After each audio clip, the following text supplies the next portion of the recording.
demandé d'approuver une convention d'extradition entre la France et le Sénégal. Ce texte nous a été présenté sous un angle exclusivement juridique. Mais il n'existe pas de texte juridique sans portée politique, a fortiori en droit international. Y a-t-il urgence à adopter, à l'initiative du gouvernement sénégalais, la nouvelle version d'une convention déjà en vigueur depuis 1974 ? Et alors même que cette dernière a depuis déjà été complétée par plusieurs mécanismes juridiques multilatéraux ?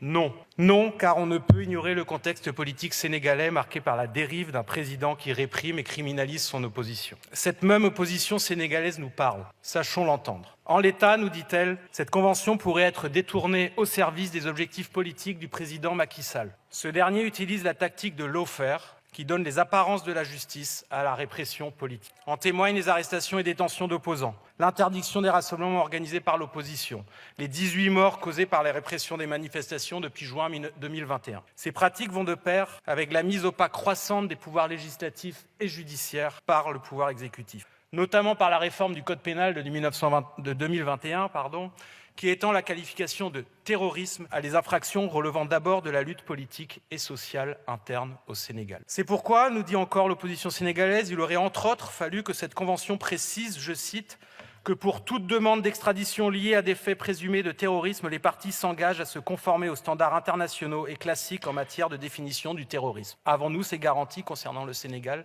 Non. D'autant que la dérive autoritaire du président sénégalais risque de provoquer une crise sociale et politique majeure s'il entend se maintenir au pouvoir au-delà de son second mandat, à rebours de ce que prévoit la constitution sénégalaise. L'élection présidentielle est prévue dans 1 an.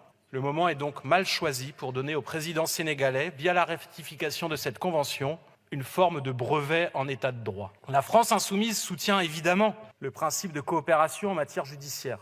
Mais au regard des faits énumérés ci-dessus et du fait qu'il existe déjà une convention entre la France et le Sénégal dont la modernisation ne présente aucun caractère d'urgence, notre groupe s'opposera à ce texte.